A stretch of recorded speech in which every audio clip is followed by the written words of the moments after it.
Hi friends, வணக்கம். Welcome back to cinema vision. நடிகை த்ரிஷாவுக்கு திருமணம் ஆக போகுதுன்னு சோசியல் மீடியா ஃபுல்லாவே ஒரு நியூஸ் வேகமா பரவி வந்துட்டு இருந்துச்சு. த்ரிஷாவே இதுக்கு பதிலடி கொடுத்து விளக்கத்தை கொடுத்துட்டாங்க.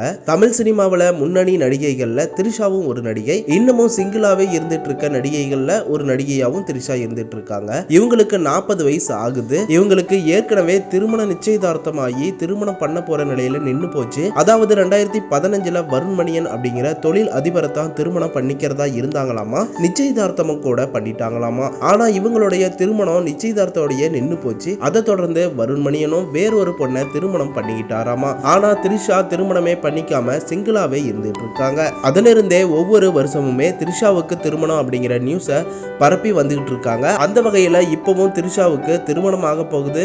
பஞ்சாபை சேர்ந்த ஒரு தொழில் அதிபரை தான் திருமணம் பண்ணிக்க போறதா நியூஸ் பரவி வந்துட்டு இருந்துச்சு. இந்த நிலையில இதையெல்லாம் பார்த்துட்டு த்ரிஷா அவங்களுடைய இன்ஸ்டாகிராம் பேஜ்ல அதிரடியா ஒரு போஸ்டர் ஷேர் பண்ணியிருக்காங்க. அதுல அவங்க என்ன சொல்லியிருக்காங்கன்னா, என்னோட வாழ்க்கையை மற்றவங்க எல்லாரும் சேர்ந்து திட்டமிடுவது எனக்கு ரொம்பவே பிடிச்சிருக்கு. அதே போல என்னோட ஹனிமூன் பிளானையும் சொல்லணும்னு நான் காத்துக்கிட்டு இருக்கேன்னு த்ரிஷா வந்துகிட்டு இருந்த நியூஸ் எல்லாத்தையும் கிண்டல் பண்ணி ஃபேக்கான நியூஸ் அப்படிங்கிறத கன்ஃபார்ம் பண்ணிட்டாங்க.